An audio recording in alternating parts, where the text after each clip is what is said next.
Hello दोस्तों, मैं हूं रमेश और आप देख रहे हैं नॉलेज स्प्राउट।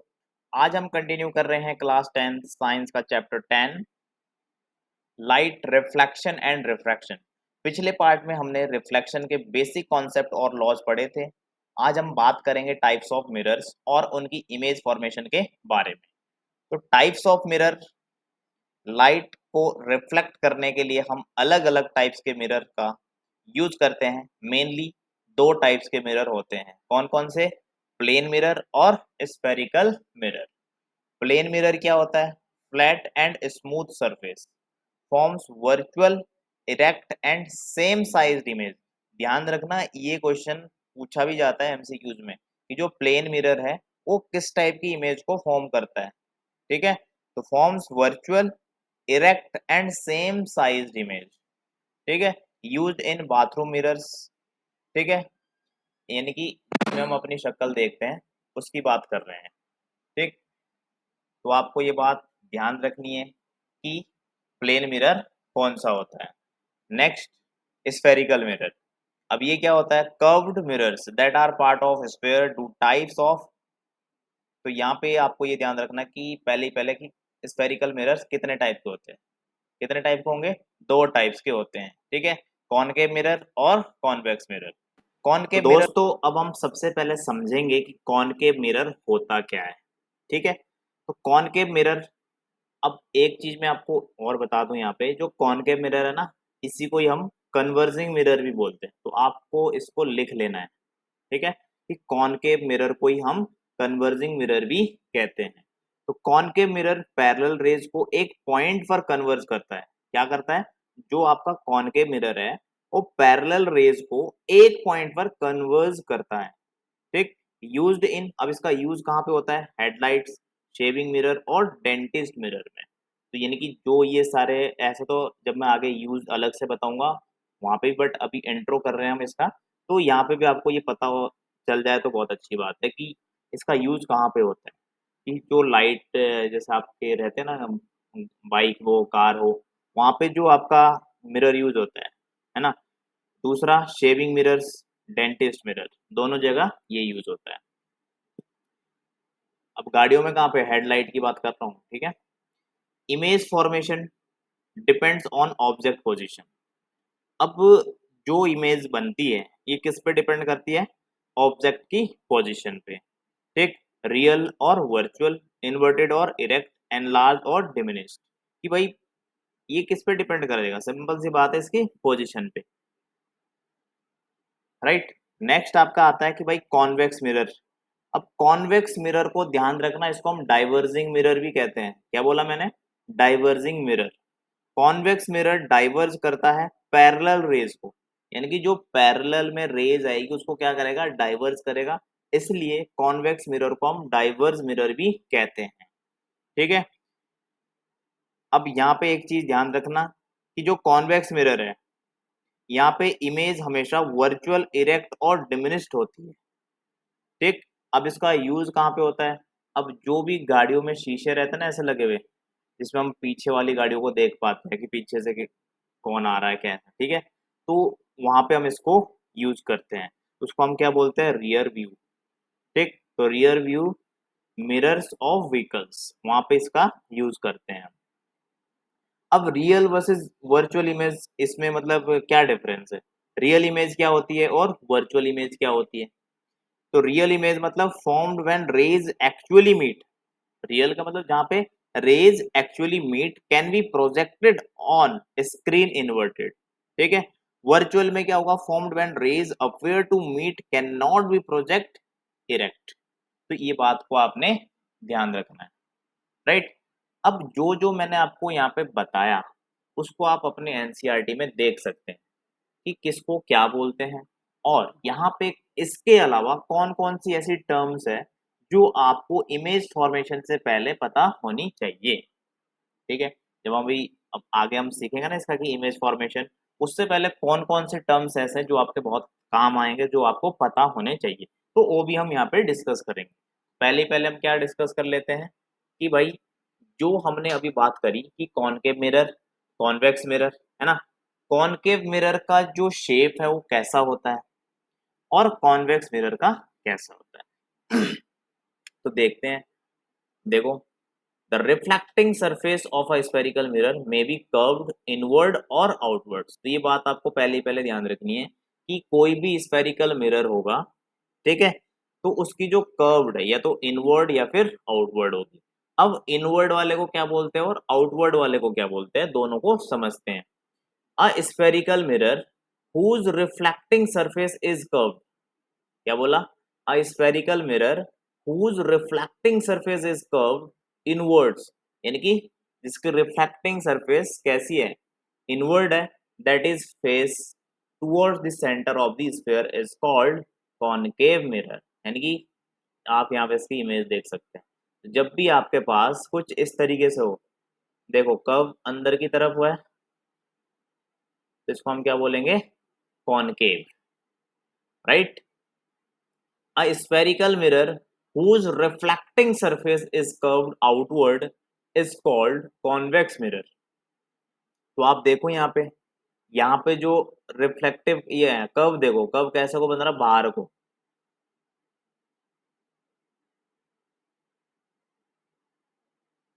ओ सॉरी अंदर को। यहाँ पे जो आपकी कर्व है ना, देखो ये अंदर को हो गया शेडेड, और बाहर की तरफ यहाँ पे आप देख पा रहे होंगे शेड नहीं है। तो यानी कि ये जस्ट किसका अपोजिट होता है, कॉनकेव का। इसको हम क्या बोलते हैं, कॉन्वेक्स मिरर, राइट। अब आगे बढ़ते हैं। You may not, oh sorry, you may now understand that the surface of the spoon curved inward can be approximated to a concave mirror। अब आपने ना मतलब बहुत बार ऐसा ऑब्जर्व किया भी होगा कि एक स्पून लिया अपने हाथ में, उसमें देखो, है ना, तो जब आपने उसको सीधे में ऐसे पकड़ा होगा तो आपको दिखेगा कि यार क्या है कि इनवर्ड में जो कर्व बन रहा है वो इनवर्ड में है ना, अंदर की साइड है। तो उसको हम अप्रोक्सीमेटली किसके लिए लेट कर सकते हैं कि भाई ये किसके जैसा है, कॉनकेव मिरर की जगह उसी को आप उल्टा कर दीजिए, है ना। तो आप देखोगे कि जो बाहर की सरफेस ऐसा हो जाएगा और टेढ़ा, मतलब इसका जस्ट अपोजिट, जैसे चम्मच पहले आपको ऐसे दिख रहा था, आप यहाँ से देख रहे हैं, ठीक। अगली बारी में जब आपने इसको उल्टा कर दिया तो आप आपकी तरफ ये वाली साइड आ जाएगी और ये उधर की तरफ हो जाएगा, उल्टा हो जाएगा ना वहाँ पे, ठीक। तो आपको मतलब वहां पे आप उसको रिलेट कर सकते हैं कि वो किसके जैसा है, कॉन्वेक्स मिरर की तरह काम कर रहा है, ठीक है। बट एग्जैक्टली वही हो ऐसा नहीं है, बट उसके जैसा, एग्जाम्पल के लिए, राइट, इसने यहाँ पे मेंशन भी करके दिया आपको। अब क्या यहाँ पे आपको क्या चीजें ध्यान रखनी है, before we move further on spherical mirrors we need to recognise and understand the meaning of few terms. कुछ टर्म्स हमें पता होनी चाहिए। कौन कौन सी टर्म्स है, these terms are commonly used in discussion about spherical mirrors, ठीक है। The centre of the reflecting surface of a spherical mirror is point called the pole, ठीक। क्या बोल रहा है इसने, ये बोल रहा है कि these terms are commonly used in discussion about spherical mirrors, यहाँ से the center of the reflecting surface of a spherical mirror is a point called the pole। अब पोल को किससे रिप्रेजेंट करोगे, P से। अब ये मतलब पोल कहाँ पे देखोगे, है ना, तो देखो यहाँ पे ये फिगर बना हुआ है, तो यहाँ पे ये वाला पॉइंट आपको दिख रहा है कि ये P है, यही आपका पोल होता है, right. Next, the reflecting surface of a spherical mirror forms a part of a sphere. This sphere has a center. This point is called the center of curvature. The spherical mirror, तो ये बात भी आपको ध्यान रखनी है। अब centre of curvature को किससे रिप्रेजेंट करता है, कैपिटल सी से। अब इसको देखो रे डायग्राम में सेंटर ऑफ कर्वेचर कहाँ है, तो ये देख पा रहे होंगे आप पॉइंट सी। इसको एक बार इरेज करके तब देखो अच्छे से, ये रहा, ये आपका क्या है, सेंटर ऑफ कर्वेचर, जिसको हम किससे रिप्रेजेंट कर रखा, कैपिटल सी से। अब आपको यहाँ पे एक चीज ध्यान रखनी है कि जो सेंटर ऑफ कर्वेचर है, ठीक है, ये मिरर का पार्ट नहीं है, इसने यहाँ पे लिख भी रखा not that the centre of curvature is not a part of the mirror. आपको ये बात ध्यान रखनी, क्यों? क्योंकि आप देखो ना, जो मिरर है, मिरर तो यहाँ है ना। अब ये तो हम ऐसा लेट कर रहे हैं ना कि मतलब इधर का इसका सेंटर भी होगा। अगर आप इसको पूरे स्क्वायर को ऐसे कर दोगे, देखो आ गया सेंटर यहाँ पे, राइट। बट मिरर में जो इसका सेंटर है, इसका पार्ट नहीं होता है। ये बात आपको समझ में आ गई होगी। नेक्स्ट है, it lies outside it's reflecting surface. तो ये बात हमें पता है। अब ये डिपेंड करता है कि भाई कॉनकेव है कि कॉन्वेक्स, ठीक है। The centre of curvature of concave mirror lies in front of it, however it lies behind the mirror in case of convex mirror. You may note that this in figure 9.a and b. The radius of a sphere of which the reflecting surface of a spherical mirror forms a part is called the radius of curvature. अब radius of curvature को किससे represent करते हैं? Capital R से। अब हम आपको दिखाते हैं कि रेडियस ऑफ कर्वेचर कहाँ है। तो देखो यहाँ पे आपको ध्यान रखना है कि जब भी हम इमेज फॉर्मेशन कर रहे होंगे, ठीक, तो आपको ये भी ध्यान रखना है कि रेडियस ऑफ कर्वेचर क्या है, ठीक, सी क्या है, राइट। तो यहाँ पे आप मुझे कमेंट सेक्शन में बताना इस इमेज को देख के कि बताओ जरा रेडियस ऑफ कर्वेचर कौन सा है, ठीक है। कहाँ बताओगे? कमेंट सेक्शन में। अब इसने यहाँ पे एक बात आपको और बोली है। क्या बोली है? यहाँ से शायद फिर आपको आंसर मिल भी जाए, बट फिर भी एक बार आप दिमाग जरूर लगाओ। You may note that the distance PC is equal to the radius of curvature, ठीक। नेक्स्ट इसने बोला, imagine a straight line passing through the pole and the center of curvature of a spherical mirror. This line is called the principal axis। यानी कि जो सीधी line आ रही है ना, ये क्या है? आपकी प्रिंसिपल एक्सिस। अब यहाँ पे इसने एक चीज बोली थी कि जो पीसी है, यहाँ पे देखो पीसी, थोड़ा ऊपर कर देता हूँ, ये पीसी दिख रहा है आपको, ठीक है। यही तो आपकी क्या है? Radius of curvature. तो जिसने कमेंट सेक्शन में लिख दिया होगा वो मैच कर लीजिएगा कि आपकी रेडियस ऑफ कर्वेचर ये है। यानी कि यहाँ से लेकर यहाँ तक की जो डिस्टेंस है आपकी, इसको ही हम क्या बोलते हैं? Radius of curvature, right. Next है आपके पास, ये भी मैंने बता दिया कि प्रिंसिपल एक्सिस कौन सी है, ठीक। अब हम इसमें आगे बढ़ते हैं। अब यहाँ पे एक क्वेश्चन 1 मार्क्स का आता है, what is the relationship between radius of curvature and focal length. ध्यान रखना, फोकल लेंथ को किससे रिप्रेजेंट करते हैं? एफ से, ठीक। तो इन दोनों में रिलेशन क्या होता है? R is equal to 2f। आप अगर नोट्स बना रहे होगे तो यहाँ तक लिख सकते हो इसको, यहाँ से लेकर यहाँ तक। अब ये आपको कहाँ पे और जगह काम आएगा? जब हम न्यूमेरिकल करेंगे ना, तो वहां पे वो बहुत बार क्या करेगा? आपको रेडियस ऑफ कर्वेचर देगा और हमको नीड किस चीज की होगी? फोकल लेंथ की। तो हम फोकल लेंथ इसकी हेल्प से निकाल सकते हैं। कैसे? F is equal to r/2। और बहुत बार एमसीक्यूज में कैसा आ जाता है कि भाई आपको रेडियस ऑफ कर्वेचर दे दिया, आपसे फोकल लेंथ पूछ लिया, या फिर फोकल लेंथ दे दिया, रेडियस ऑफ कर्वेचर आपसे पूछ लिया, ठीक है। तो आपको इनके बीच में रिलेशन ध्यान रखना कि एफ इज इक्वल टू क्या होता है? r/2, या फिर आप कह सकते हैं r is equal to 2f। यानी कि जो रेडियस ऑफ कर्वेचर है वो 2 टाइम्स होता है किसका? Focal length, right. नेक्स्ट है आपके पास image formation by spherical mirror.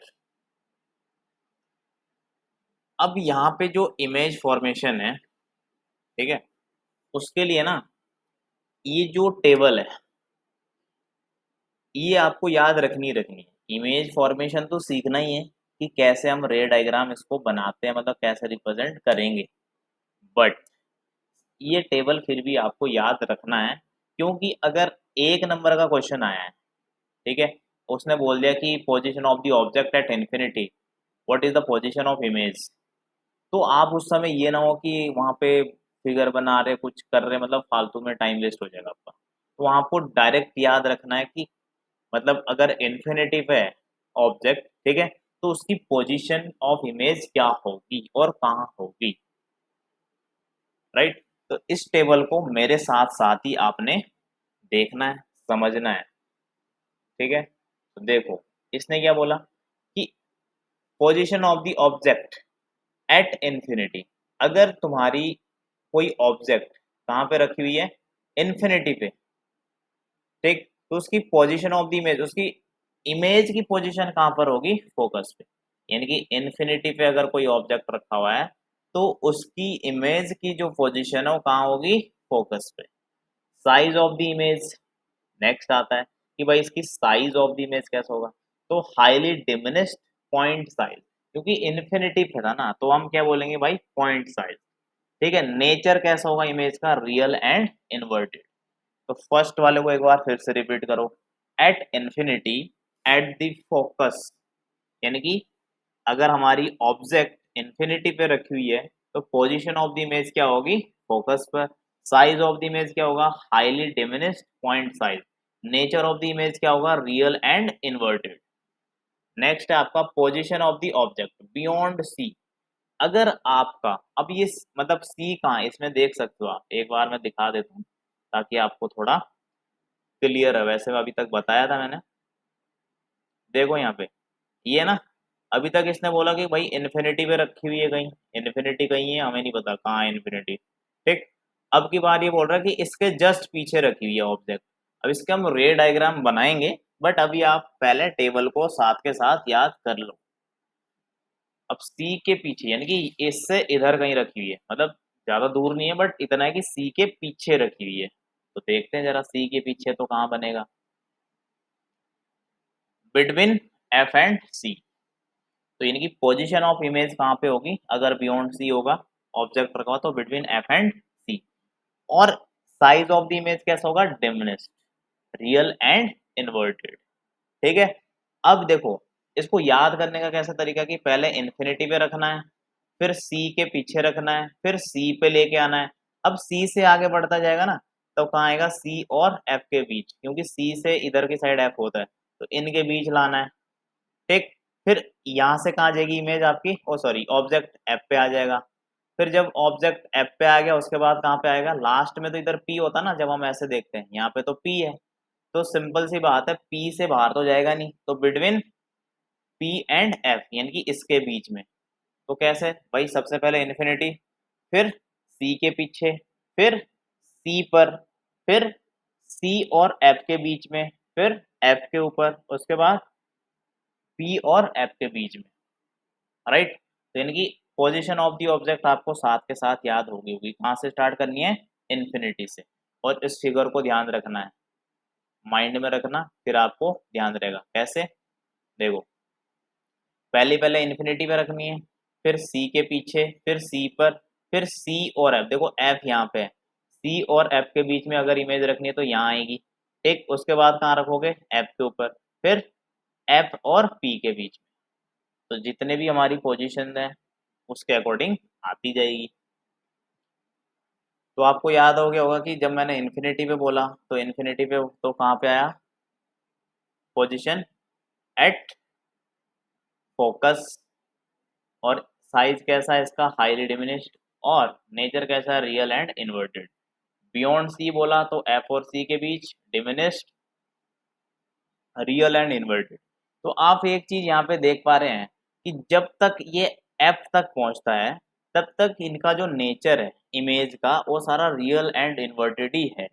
एक ही केस में वर्चुअल एंड इरेक्ट होगा जब हमारी जो इमेज ओ सॉरी ऑब्जेक्ट है किसके बीच में हो, पी और एफ के बीच में हो, यानी कि सबसे पास जब हम लेके जाएंगे उस कंडीशन में कैसा बनेगा, वर्चुअल एंड इरेक्ट और एनलार्ज्ड, ठीक।